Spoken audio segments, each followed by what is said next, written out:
એ સૂત્ર છે કે મરતી વખતે જે છેલ્લી ઈચ્છા હોય ત્યાં આ અસ્તિત્વનું કેન્દ્ર હોય છે.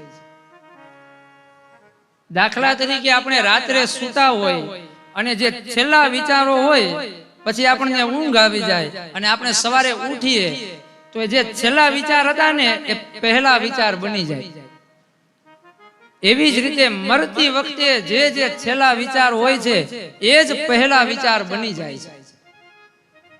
અને માટે ગ્રંથમાં કહ્યું છે કે અંત સમયે જીવ પાસે ભગવાનનું નામ લેવડાવવું. કદાચ એ ન લઈ શકે એમ હોય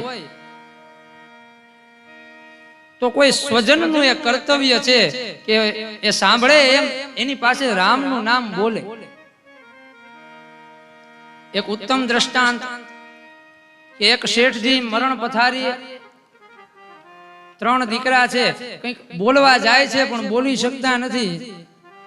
એટલે એક દીકરો છે એક બહુ મોટા ડોક્ટરને લઈ આવે છે કે તમે ગમે એવી ભારે દવા આપો પણ અમારા બાપુજી કંઈક કહેવા માંગે છે. એટલે ડોક્ટરે કહ્યું કે હા, હું એવો કોઈ રસાયણ એને આપું કે 1-2 મિનિટ બોલી શકશે. એમાં તમારે જે પૂછવું હોય ને પૂછી લેજો.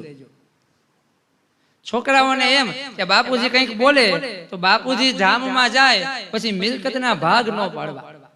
અંદરો અંદર આપણે ઝઘડો ન થાય. આ બાપુજી જીવતા જીવ જ ભાગ પાડી જાય તો વધારે સારું.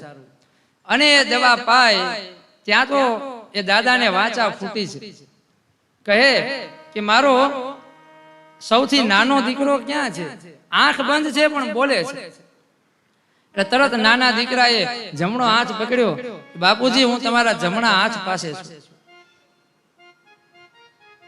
શેઠજી કહે કે મારો બીજા નંબરનો દીકરો ક્યાં છે? એ કહે કે હું તમારા ડાબા હાથ બાજુ છું. તમે જલ્દીથી જે કહેવું એ કહી દો. શેઠજી કહે કે મારો ત્રીજો દીકરો ક્યાં છે? કહે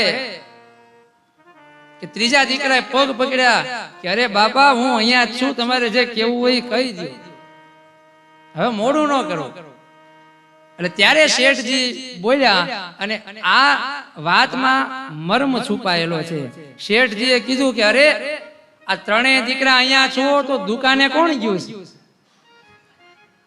મરતી વખતે દુકાન યાદ આવે છે. ક્યારેક જો કથામાં ગયા હોત, ક્યારેક જો હરિનામ સાંભળ્યું હોત તો વિચાર આવત કે મરતી વખતે તો રામનું નામ લેવાય, મરતી વખતે તો ભગવાનનું નામ લેવાય.